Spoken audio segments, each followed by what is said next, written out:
Okay, this is Chef Noah, the head chef. And what are we going to make today, Noah? Quiche. Quiche. You know how to spell quiche? K-I-S-H. That's quiche. K-E-E-S-H. Or Q-U-I-C-H-E. First thing a chef does is what? Wash his hands. That's right. You gotta be clean about it. Let's get those hands spotless. Alright. God. Wash them good. Atta boy. Next step, turn the stove on, the oven. And we'll set it at 350. That should be a good temperature. So you gotta come over here and set the oven on, and then the temp should be 350. And if you want to turn the fan on, you can, the little convection fan. You have to switch here. Turn that on and the light goes on. There. That makes it cook better. Okay, let's first go over the ingredients. What does it look like we have here? It looks like cheese. Cheese here. Cheddar cheese, okay. And what's in those containers? Garlic and onion. Minced garlic, minced onion. You can use fresh onion if you want, and if you want to chop it up fine. What's that stuff? Show it to the camera. Markham. What's it called? Soul what? Soul seasoning. That's right. We're going to put a little of that in there. Not too much. Comes out fast. Salt. Salt. Pepper. Pepper. A little bit of that. And what's in that big bucket there? What's that container? Spinach dip. Show the face of it to the camera so they can read it. They'll label. That's it. Spinach dip. Okay. Spinach dippy. And then 3 eggs. This should be enough for our family. Oh, don't. Okay. And then what do we got over here? You got the cleaver. Ooh, sharp. Be careful. Okay, got our Chinese meat cleaver. And that just popped open. That's poppin' fresh Pillsbury poppin' fresh biscuits. Buttermilk, of course. And I tore the labels off so that they popped open. That one you got to pop open yet, right now. You want to demonstrate trying to pop it open? Sure. Tap it over here maybe. There we go. Good. Okay, go over here. And then what's the last ingredient over here on the cutting board? Ham. Okay, and then we got the mixer ready over there. The old KitchenAid that's almost as old as Grandpa. Probably is. Yeah, leave the bowl in it. I got some cheese in there. Oh yeah, we got some shredded cheese, mozzarella in this case, but you can use any kind. Okay, first thing you do is dice up that meat real small pieces. Take that big cleaver. Yeah, that just sets in there and gives it a little twist. That mixer is as old as Grandpa. Okay, now you're going to cut that into a bunch of strips one way and then the other way, like crisscross it. Make them nice and small. Watch your fingers now, that's very sharp. And just keep cutting that meat down, get it into nice little pieces. Atta boy. And once you get all that meat cut into little tiny pieces, you throw it in the bowl.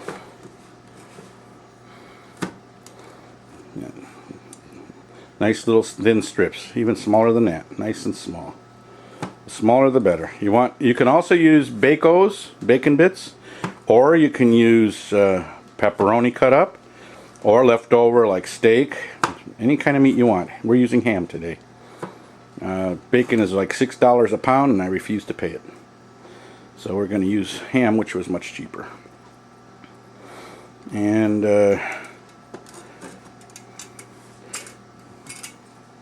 bacos are pretty good because it's all nice and small cut. I think Sam's Club sells real bacon bits too. Bacos are imitation, but something like that. And pepperoni works very good. Another thing you can use are those beef sticks. You know, those beef sticks that, or little sausages cut real small. Those little breakfast smokies or breakfast links. You can cut those real small bits. You can use sausages. Any kind of meat you want. Leftover meat is usually good. Just the point is, cut it nice and small. Tiny pieces. You want them small. See, that's nice and small. Okay, and once they're small cut, you can throw them in the bowl with the cheese, the grated cheese.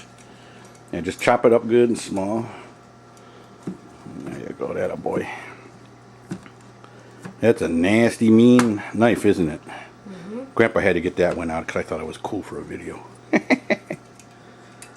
Has the writing on it too. Yeah, it's probably Chinese, huh?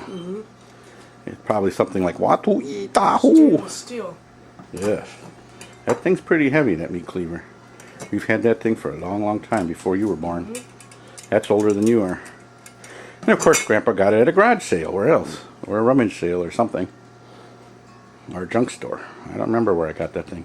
I believe I got it at a garage sale. Another way you can do it is tear it up with your fingers like Noah's doing. You can break the meat up any way you want, just so it's small little teeny pieces.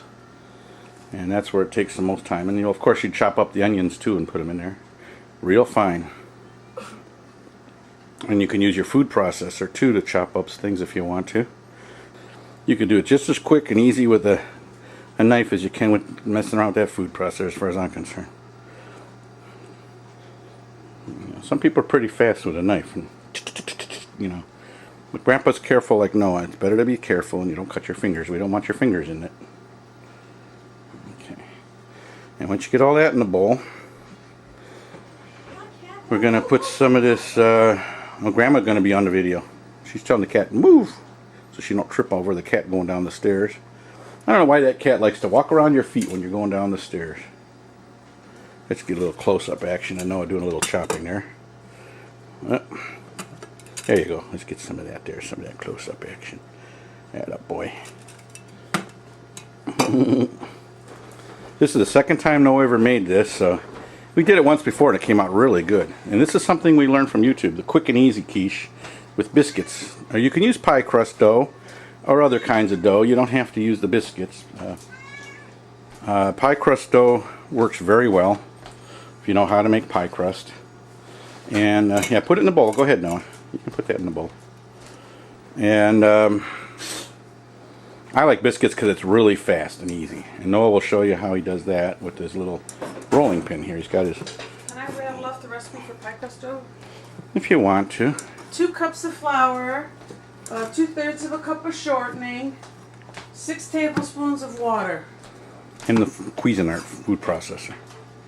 And it's got a pie dough blade that makes really nice pie dough really fast. Okay, I think you got it pretty good there. Now it looks good. That's nice and cut. Okay. And it all goes in the mixer bowl. Grandma's getting some ice. Okay, put it in the bowl. Make sure I get it all. You got it. You got it good. Careful you don't spill it all over. Atta boy. Good job. Okay, so we got the ham and cheese in there.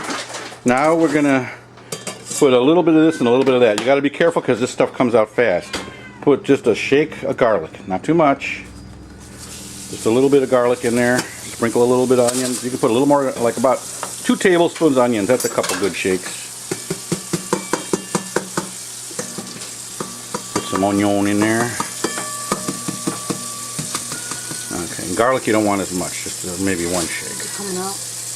Did it come out, Grandma? Now it is. Okay, now you got it. Okay, you just got to be careful because it comes out really fast if you got the big opening. I use the big opening. I don't use those little holes. But I just do it carefully. Looks like it's good. That's good. Okay, a little bit of garlic, not a lot. Maybe a teaspoon. Watch that come out kind of fast. See, if you have too much garlic, it'll be overwhelming. Yeah, boy. A little bit of that. Okay, that's pretty good. Now take this sole seasoning. I like a little bit, not much, because that comes out fast. A couple shakes at the most. Remember, it comes out fast, so be careful. Oh, it has this thing on it. Yeah.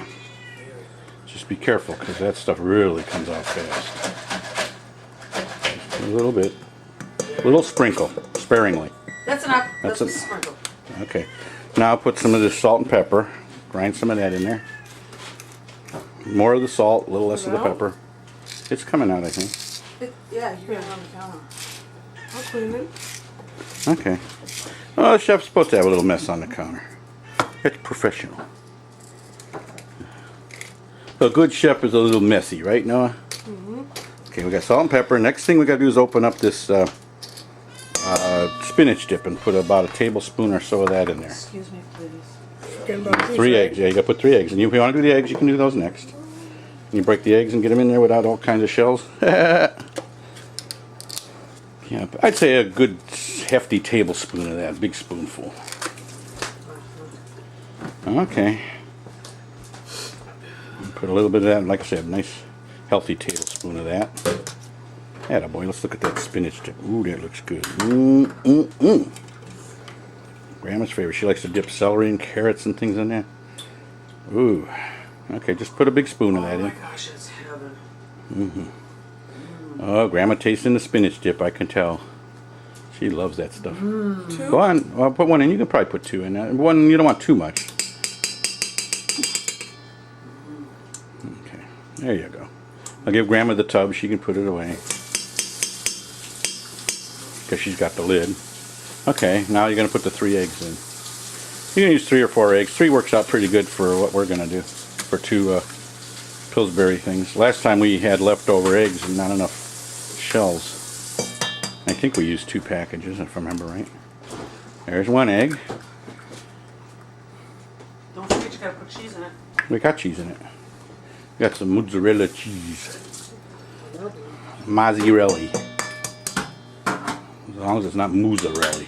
Mozzarella. Mozzarella. You know what? Mozzarella? Mozzarella cheese. That's the kind of mice like, I know. You put some of that in a mouse trap and what happens? Okay, we got the eggs. Now, put the mixer down. Put it down in the thing. And turn the knob on, not too high. A little more. You can go faster than that. A little more. That's good there. I think that's good. And mix it up. And mix it into a nice taste, I guess. What's that meat? Ham. Okay, that's probably mixed enough. Now turn it off, leave it alone. So that's right. Next thing we got to do is cut the cheese into 4 squares. Yeah, crisscross. Okay, I cut it. Yeah, just leave them there. Don't take them apart. Leave them all together. And just crisscross it. So you got 4 and 4. I mean, 4 slices, 4 squares. And that'll go on top of the quiche. Set that aside. Put that over there by the mixer. Now, we got all this stuff we can get out of the way, I suppose. We got to clear a little area there. We're going to use the cutting board now for the biscuit operation. Let's get this out of the way. Now you take a plate. Here's a paper plate. And you take a little of this spray gook. And I'm going to give you the spray gook, and you got to spray the pans first. Let's get this out of the way. Okay. Spray all